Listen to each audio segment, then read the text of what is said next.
Terlihat Rafael dan beberapa pengawal lainnya yang sudah berjalan menuju lobi apartemen. Semua orang di sana menatap mereka dengan ekspresi wajah ketakutan. Ada yang bisa saya bantu, Tuan? Tanya staf lobi di sana dengan gugup.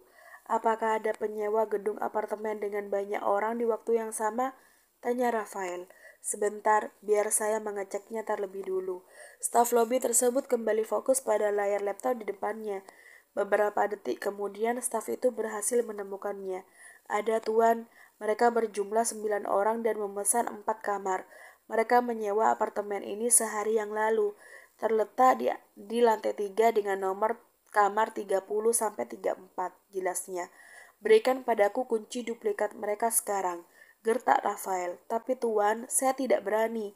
Saya akan dipecat oleh bos saya jika melakukan hal yang mengganggu pengguna apartemen ini. Aku yakin bosmu tidak mungkin melakukan itu, atau kau mau jika aku meledakkan apartemen ini dengan bom yang aku bawa? Salah satu pengawal membuka sebuah koper yang berisi bom di sana. Kedua mata staf itu membulat, bahkan tubuhnya mulai gemetar ketakutan. Tidak ada pilihan lain selain memberikan kunci duplikat itu pada mereka. Ambillah. Staf itu meletakkan beberapa kunci di atas mejanya. Baiklah, terima kasih. Rafael mengambilnya dengan cepat. Sama-sama, jawabnya. Rafael dan para pengawalnya berjalan ke arah lift di sana, kemudian masuk menuju ke lantai 3, di mana kamar para musuhnya berada. Rafael melemparkan 3 kunci pada para pengawalnya di sana.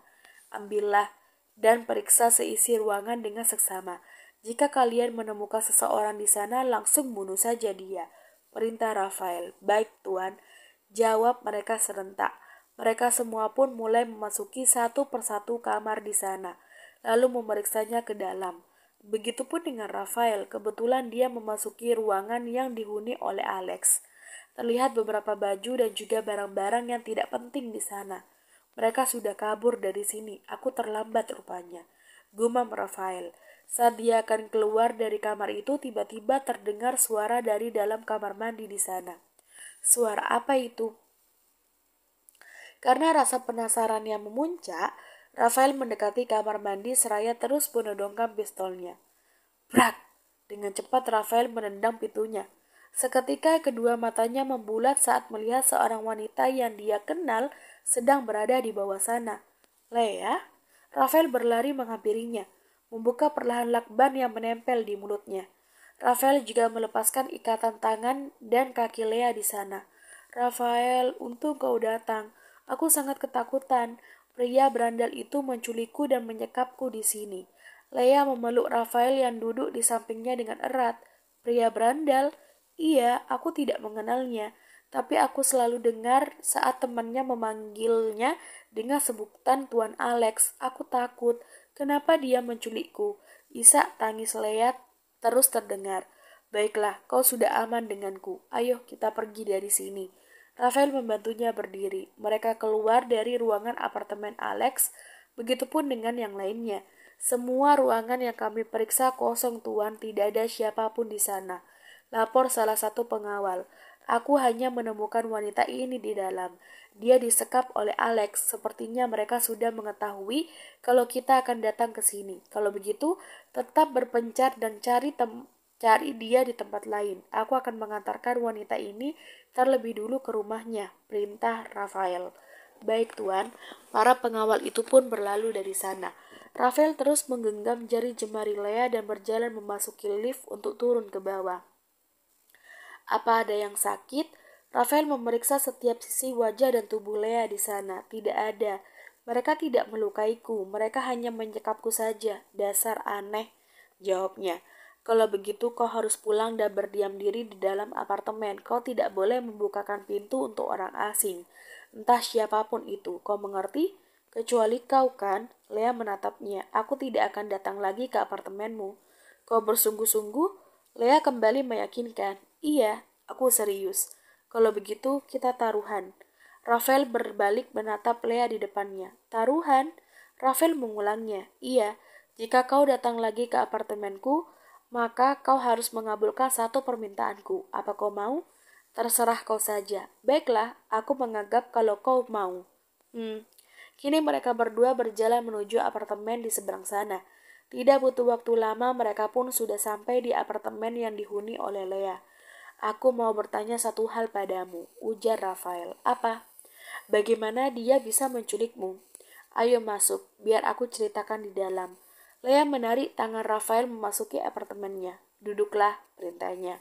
Mereka berdua duduk di sofa ruang utama. Waktu itu saat aku mencari ponselku, aku keluar dari apartemen dan tidak menyangka kalau aku akan melihatmu di sana. Ternyata kau membawa ponselku dan mengembalikannya padaku. Saat kau turun, aku berbalik dan berjalan menuju apartemenku kembali.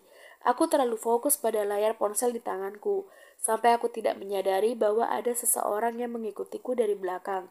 Saat aku hendak membuka pintu apartemen, dia membiusku. Sejak saat itu, aku tidak ingat apapun. Tiba-tiba aku kaget saat tersadar, dan ternyata aku sudah disekap di kamar mandi yang kau lihat tadi. Jelas Lea panjang lebar. Rafael mengangguk mencoba mencerna apa yang dikatakan oleh Lea. Lantas saat kau sadar, pria itu menemuimu tidak? Atau adakah yang dia katakan padamu? Tanya Rafael semakin penasaran. Dia mengenalmu. Dia pikir aku adalah kekasihmu. Katanya, dia menculikku karena aku merupakan kekasihmu.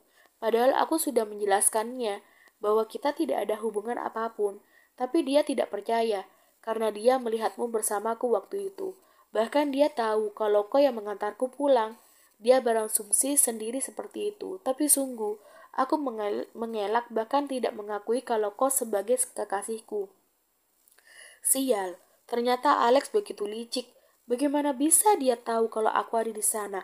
Bukankah aku sudah bersembunyi? Bahkan aku melihat gerombolannya masuk ke dalam apartemen. Atau jangan-jangan dia tidak ada di tengah-tengah pengawalnya saat itu. Dan dia sebenarnya mengawasiku dari kamar apartemennya. Kau memang sedikit pintar, Alex, gumam melirih Rafael yang masih sempat didengar oleh Lea. Berarti kau mengenalnya? Tanya Lea penasaran. Iya, dia musuh yang sedang aku cari. Ingat, kau tetaplah di dalam sini apapun yang terjadi. Jangan pernah membukakan pintu bagi orang asing kecuali aku. Aku pergi dulu. Rafael mempercepat langkahnya keluar dari sana sementara Lea berlari ke arah pintu dan menguncinya dengan cepat. Aku jadi takut. Lea berlari ke arah kamar dan mengunci kembali pintunya. Tepat pukul 11 malam, terlihat Klesi yang baru saja sadar dari pengaruh biusnya. Perlahan dia membuka kedua matanya dan melihat di sekelilingnya yang asing. Di mana aku? Klesi melihat ruangan yang kumuh di sana. Lantai yang berdebu, serta langit-langit ruangan yang berlumut. Bahkan tembok yang dia sandari begitu kotor, sehingga mengenai kemeja putih yang dia kenakan. Hei, brengsek, apa yang kalian lakukan padaku? Cepat keluarkan aku dari tempat menjijikkan ini jika kalian masih ingin hidup, teriak Tracy yang mengagetkan para pengawal di sana. Hei, apa kalian mendengarku? Aku beri satu kesempatan untuk kalian jika melepaskanku detik ini juga. Ayo, bernegosiasilah sebelum nyawa kalian melayang, teriaknya lagi. Merasa kesal karena tidak mendapatkan sautan dari luar, Tracy memutuskan untuk kembali berteriak dan mengoceh tidak jelas. Brak! Salah satu pengawal di sana membanting pintu ruangan di mana Tracy berada. Diamlah, atau kau akan kubunuh detik ini juga. Teriak pengawal tersebut seraya menatapnya dengan begitu tajam. Hahaha, kau tidak akan pernah bisa membunuhku. Kasihan sekali. Kau hanya seorang pengawal. Jadi jangan pernah berharap lebih. Dasar kacung, teriak Casey mencoba memancing emosinya. Sialan kau jalang. Pengawal tersebut menodongkan pistol yang dia bawa ke arah Casey di sana. Namun Alex yang melihatnya langsung menghentikan pengawal itu. Hentikan, teriaknya. Dengan terpaksa pengawal itu pun menurunkan kembali pistolnya. Apa kau bodoh? Kita semua bisa mati jika membunuhnya.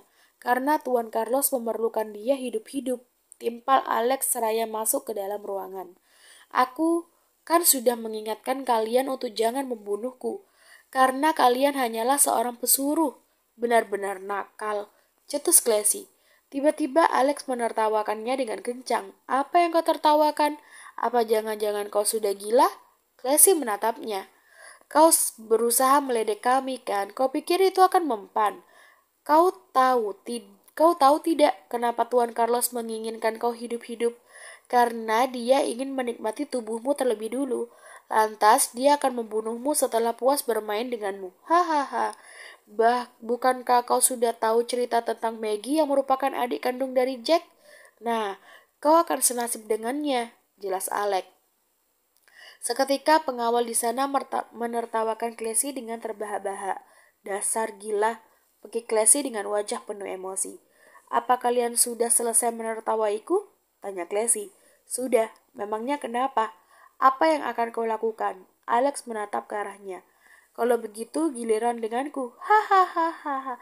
Classy membalas tawa mereka dengan puas, bahkan kedua matanya sampai mengeluarkan air mata. Perutku sakit sekali. Kalian melupakan satu hal sebelum menertawaiku. Kalian lupa sedang di mana kalian berada, di negaraku, negara kekuasaan papaku, Tuan LaBryan. Kalian bermimpi membawaku ke luar negeri menemui Tuan Carlos yang katanya akan menikmati tubuhku. Hahaha, seharusnya kalian selamatkan nyawa kalian sendiri. Pergilah ke suatu tempat terpencil agar papaku tidak bisa menemukan kalian.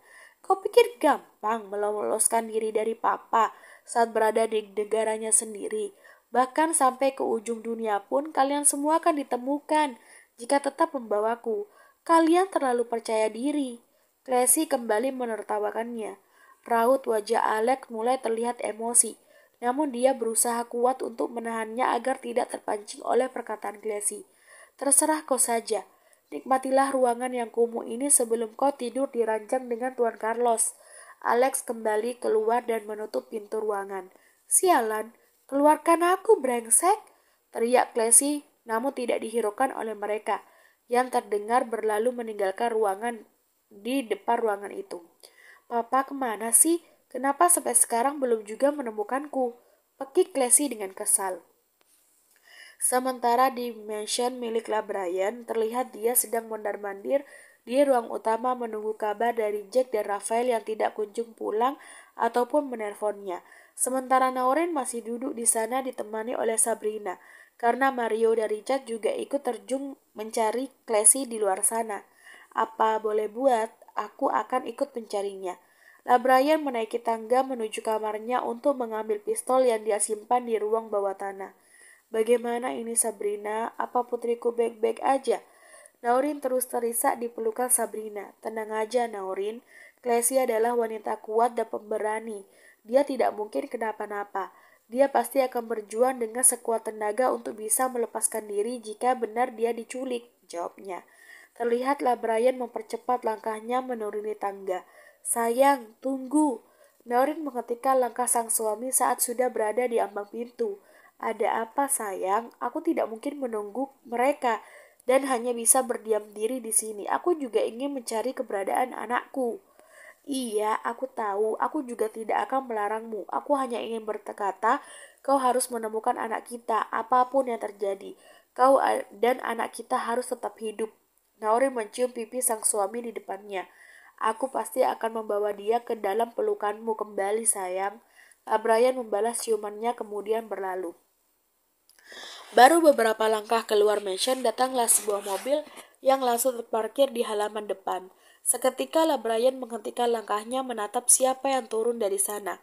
Benar saja, Brian turun dari sana dan berlari ke arah mereka. Tuan, Nyonya, aku menemukan lokasi di mana Nona Classy berada, ujar Brian seraya memegang ponsel di tangannya. Bagaimana bisa?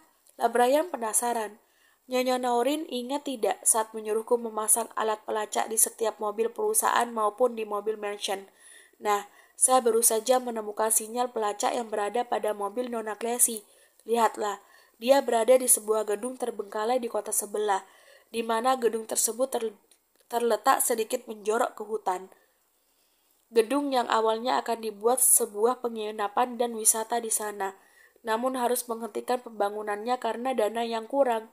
Sepertinya penculik Nona Classy membawa mobilnya ke sana, karena mereka tidak menyadari ada alat pelacak di bawah mobil yang Nona Classy bawa. Jelas Brian. Brian mengangguk dan mengerti apa yang dijelaskan oleh Brian. Iya, aku paham tempat itu. Aku akan ke sana sekarang. Brian hendak pergi namun Naurin menarik pergelangan tangannya kembali. Ajak yang lainnya sayang, jangan sendirian ke sana. Kau hubungi yang lainnya. dan suruh mereka ke tempat itu sekarang juga. Brian menoleh ke arah Brian di sana. Baik tuan, biarlah aku ikut dengan Tuan Brian, Nyonya, jawab Brian. Baiklah, kalian harus berhati-hati, sambung Naurin. Ayo cepat. Brian berlari memasuki mobil diikuti oleh Brian di sana. Brian mulai menghubungi semua orang untuk berjalan menuju lokasi yang dia tunjukkan. Saya sudah menghubungi semuanya, Tuan, ujar Brian. Baiklah, mereka pasti akan ke sana. Kau pantau terus keberadaan Classy agar mereka masih di sana sampai kita menyusulnya. Baik, Tuan, jawabnya. Brian pun mempercepat laju mobilnya menuju alamat keberadaan Classy di sana. Sementara Jack dan Raphael beserta yang lainnya sudah mendapatkan pesan lokasi dari Brian. Dengan cepat mereka berlalu masing-masing ke tujuan. Aku akan habisi semua orang yang sudah melukaimu, Classy. Lihat aja pembalasanku, Tuan Carlos. Jack menyetir dengan kecepatan penuh, bahkan raut wajahnya sudah menunjukkan emosi yang meluap-luap.